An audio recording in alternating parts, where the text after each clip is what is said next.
Do të ketë shumë prej emrave të cilët tashmë i kam prezentuar edhe unë edhe Glau Konjufca në vjeshtën e vitit kaluar, mirë po nuk do t'jenë identik, pra do të ketë edhe emra të tjerë. Ne po përgatitemi që së pari ta konstituojmë kuvendin dhe sa më shpejt ta formojmë qeverinë, sepse siç e dini, i kemi 3 marrëveshje ndërkombëtare me Bankën Botërore dhe njëkohësisht e kemi edhe planin e rritjes me Bashkimin Evropian që është 882.6 milion euro, e që duhet sa më parë ta miratojmë në kuvendin e Republikës, pa harruar natyrisht ato që kemi më së shumti përgjegjësi, obligim, por do thosha edhe preferencë, e kjo është buxheti për vitin 2026. Ju e dini që me 1-12 qeveria në detyrë mund të vazhdoj veç edhe për muajin shkurt, për muajin mars nuk mund të vazhdojmë kësaj, andaj në muajin shkurt duhet ta kemi të përmbyllur edhe çështjen e buxhetit. Me rastin e përurimit të renovimit të shkollës, që ka rezultuar në ambiente më të ngrohta, me ndriçim të përshtatshëm dhe gjithashtu me siguri të lartë. Këtu janë rreth 3.000 metra katror, pra është një shkollë e madhe me mbi 1.000 nxënës dhe me rreth 100 mësimdhënës, të cilët tash do t'i kenë kushtet moderne për mësimdhënie e për mësimnxënie.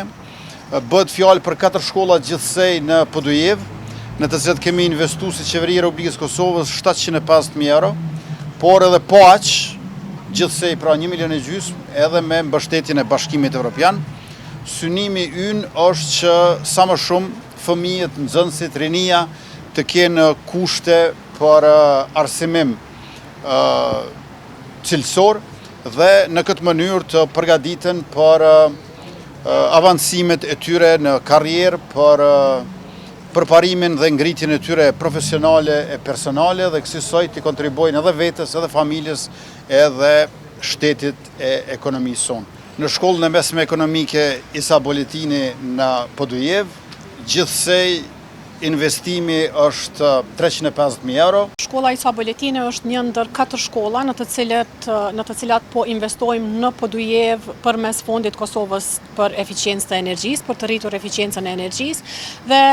këto janë ndër 17 shkolla në 4 komuna të ndryshme të Kosovës që po renovohen përmes një fondi që Qeveria e Republikës së Kosovës ka ndarë para rreth 2 vitesh. Punët kanë filluar para 1 viti dhe kanë përfunduar me saktësi, dhe për këtë i falenderoj Fondin e Kosovës për eficiencë të energjisë, mirë po edhe kryetarin, edhe drejtorin e shkollës dhe të gjithë mësimdhënësit e nxënësit për bashkëpunimin e koordinimin e durimin për gjatë kësaj kohe.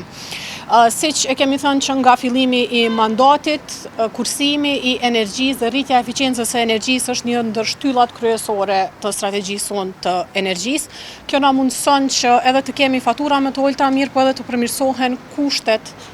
për në këtë rast të nxënësit e mësimdhënësit, mirë po edhe për mira pacient e qytetar në të gjithë vendin. Për gjatë mandatit të kaluar,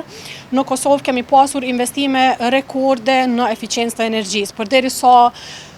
para vitit 2021, investimet në eficiencë të energjisë kanë qenë të neglizhueshme. Për gjatë këtij mandati kemi investuar në total rreth 42 milion euro në përmirësimin e eficiencës së energjisë në ndërtesa publike, në ndërtesa shumë banesore për familje në nevojë, si dhe në shtëpi individuale. Fondi Kosovës për eficiencë të energjisë me qëllimin për përmirësimin e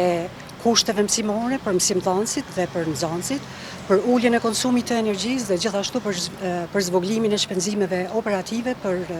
komunën e Podujevës. Fondi Kosovës për eficiencë të energjisë, që nga themelimi, ka investuar në sektorin publik, dhe sektori publik akoma mbetet një shtyllë kyçe për të realizuar projekte tjera investive në procesin e tranzicionit të energjisë. Deri më sot janë realizuar më shumë se 100 projekte në 25 komuna në tërë territorin e Republikës së Kosovës, dhe këto investime kanë përfshirë institucione të ndryshme,